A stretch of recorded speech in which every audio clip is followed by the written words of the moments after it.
To SportsCenter, senior NFL insider Adam Schefter is with us. And Shefty, there's news about Derrick Henry and his future. What can you tell us? All right, Shay, Derrick Henry was scheduled to go into the last year of his contract, but no longer. The Ravens have given him a 2-year, $30 million extension that includes $25 million fully guaranteed over the next 2 years. And Derrick Henry now will have the opportunity to finish his career in Baltimore, where he made such a mark last year. Baltimore recognized the value and is keeping him there for the long term. Gotta love seeing Shefty in studio. I didn't even know you were here. I just heard your voice and I turned around. I thought I was going to see you in a screen, and he's delivering breaking news. Hello, Shefty. Good to see you. Other news of the day, Chiefs and Cowboys are going to play on Thanksgiving. We're obviously going to hear about the full schedule here later on tonight, but what do you make of this matchup early on? Listen, if we go back and look at the Cowboys Thanksgiving Day matchups, there have been a lot of Giants, a lot of Washington when Washington wasn't very good. This might be as appealing a Thanksgiving Day matchup for the Dallas Cowboys as we've seen in quite some time. This was a game that I'm sure every network wanted badly, and inevitably the league decides to award it to CBS with the Chiefs facing the Cowboys on Thanksgiving Day in Week 13, and really the Chiefs have become a drawing card, because they're going to play on Christmas Day at home against the Broncos. They're going to play on Thanksgiving Day in Dallas against the Cowboys. They're going to play in Week 1, it looks like, in Brazil against the Chargers. Wherever the league can sell Patrick Mahomes, Travis Kelce, Andy Reid, and the Chiefs, they're going to do that. And it just so happens that it'll be on Thanksgiving Day in Dallas as well. They should. Travis Kelce coming back. Chiefs were last seen in the Super Bowl, getting their butt kicked, I might add. But nonetheless, will be a good NFL draft. Malachi Starks. Terrific safety. He's a good football player. I got energy. Move around. I play at a high level coming from a university like Georgia. I'm ready to go. That's what you're getting in this safety in Baltimore. I've been waiting too long. I'm ready. It's my dream. I'm just ready to go play ball. Okay, there's a reason why we're showing Malachi Starks. It has to do with Ardarius Washington. Malachi Starks was expected to contribute right away in Baltimore after he's taken in the first round. Fast forward to today, the rookie may be thrust into the spotlight right out of the gate. And Adam, what is going on there? Well, he tore his Achilles during offseason workouts, and there are always these types of unfortunate injuries in the offseason. It's always one of the storylines behind the scenes, and you hate to see this happen for anybody at any time, but especially at this time of the year. The Ravens lose Ardarius Washington. Now, they did draft Malachi Starks, and Malachi Starks figured prominently into their plans anyway. I don't know that this changes things all that much. It's a terrible, unfortunate injury, but the fact of the matter is Malachi Starks was going to have a huge role on the Ravens this year. When a team like Baltimore takes you in the first round and is hoping that he slides to your spot, right, and he does, he figures like he's going to make a lot of plays, whether Ardarius Washington was healthy or not. Yeah, I think their plan still stays intact, obviously, with the reason why they drafted Malachi Starks. Look, he's going to be the post player primarily, whether they're in base or they're in sub. Kyle will kind of be the spinner. He'll be the guy who can play in the back end. They can move him down in the box at linebacker, star money, meaning the nickel or the dime position. And quite honestly, Marlon Humphrey is the guy who really excels at playing that nickel spot in their sub defenses. And that's where he needs to be. For me, look, I hate the fact that Ardarius gets hurt because we got to see him in Week 18 a couple of years ago, and last year, and he was playing some of the best football of anybody in the secondary. And as a matter of fact, they attributed to a lot of the things that happened with them in the secondary to his improved play. So it is a loss. What worries me more about this team, quite honestly, is the corner position opposite Nate Wiggins. Who do they have out there? That's where they got hurt last year, was on the perimeter. You hate to see Ardarius get hurt, but I don't think it changes a thing for Malachi, and they're really solid on the interior between the safeties and the nickel position. Just a reminder how good Malachi Starks is. He was the only player in the FBS to play at least 1,500 snaps, you know this, at safety, and 500 snaps at slot cornerback in the last 3 seasons. So versatile as a player and was a key piece of that Georgia defense. All right, more big news coming out of Baltimore. Adam, what's going on with Derrick Henry? Running backs, but with the impact that Derrick Henry had on the Baltimore Ravens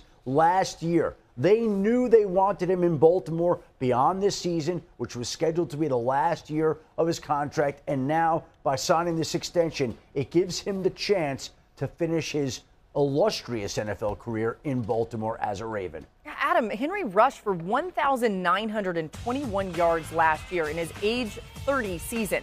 He's the first player to eclipse 1,900 rushing yards at that age in NFL history. He passed 30-year-old Tiki Barber in 2005 with the Giants. And Peter, whenever we would see the Ravens, Dan, you were there in these meetings, they would talk so much about how great Derrick Henry was just conforming to their team. It wasn't even just about his production on the field, which they felt like got better in second halves of games. I kind of see why they would invest this money in him, but do you have any issue with them investing this type of money, a 31-year-old running back? If you're getting a free agent from another team at 31 and you're giving him this kind of money, you're really rolling the dice. They have him in the building. They know what they are getting. And so to me, it's the Ravens look at a window. We have what might be an evolving process. I love this, and I also love Baltimore taking care of him. Let's not let this fester. We're seeing what's happening in Cincinnati with Trey Hendrickson. We see this happen a lot with veteran players where then you feel aggrieved. Like, you know what? We're going to get ahead of this. We're going to pay you now. You're going to be happy, and we've got you for the next 2 years, and you're being paid top dollar. Derrick Henry deserves every penny, and I love the Baltimore Ravens proactively taking care of him. You said best roster in football? In your opinion, your thoughts, 1 to 53? If I'm looking at all the losses from the Chiefs and the Eagles, yes, I think the Ravens, if I'm looking on paper, 1 to 53, the Ravens have the best roster. I think it's the most interesting, fascinating, pressure-loaded team in the NFL. Yeah. Because the question gets asked all the time. We're years into this now. When are they going to get it done? What's it going to take? When are they going to get over the hump? And it's a really difficult question to answer. It's not, well, they got to be able to throw the ball better. Nope, that's good. They need more perimeter players. That's great. The candid answer is like, someone's got to make a play when it matters the most. It's almost like when will they get over the hump when they don't choke it away in a way. And I don't want to use that about a team, no doubt, an organization that I have such immense respect for. But it does feel like they get into those situations like, well, who's going to make the play to lose the game? Dan, L'Jarius Sneed knocks the ball out of Zay Flowers' hand on the goal line 2 years ago. Last year, Mark Andrews, I know everyone's so triggered about talking about they're great players. These are great players. Who are always clutch except for when they really needed them to be clutch. And, like, if you're talking to a Ravens fan, like I'm saying they have the best roster in football, I know the Ravens fan, they don't want to hear that. They don't care about it. I don't want to hear about it anymore. September, October, November, December. Talk to me in February. Can you finally, you are one of those rare teams. Can you finally get it done? And how? It felt like last year was the year. We felt like that a lot of times. Like that's for like 3 years now for them. I know. But Hello, xin chào tất cả các bạn. Lại là mình đây. Mình sẽ gửi đến các bạn những sản phẩm cắt dán đẹp hơn mỗi ngày. Những sản phẩm tuyệt vời. Đấy, cốc trà sữa này. Đây trên tay của mình đây là keo dán giấy này các bạn ạ.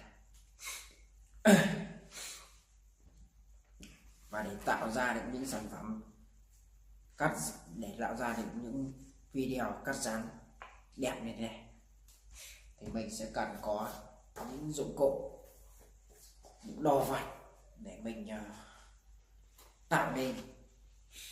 Đây, trước mặt của mình đây, trên tay mình đang cầm đây là những giấy thủ công màu các bạn ạ. Nó rất nhiều màu sắc luôn, các bạn có nhìn thấy màu sắc của nó. Đấy. Trên tay của mình đây cầm đây màu xanh này, màu xanh là lá cây, màu vàng này các bạn ạ. Đây là màu đỏ. Đấy. Giấy màu cam này, giấy màu xanh này. Đấy. Mình rất nhiều những sản phẩm màu sắc. Đấy. Và để tạo ra được những sản phẩm đẹp và ý nghĩa thì mình cần có một cây bút và chiếc kéo này, kéo để cắt này, hồ dán thì để dán những sản phẩm vào với nhau để cho nó đa dạng màu sắc, tạo nên điểm nhấn cho sản phẩm. Và còn những dụng cụ bổ trợ cho mình như là đây là chiếc chân kẹp điện thoại này. Chân kẹp điện thoại. Đây chiếc điện thoại để mình quay lại quá trình mình tạo ra video. Đèn hỗ trợ ánh sáng này các bạn.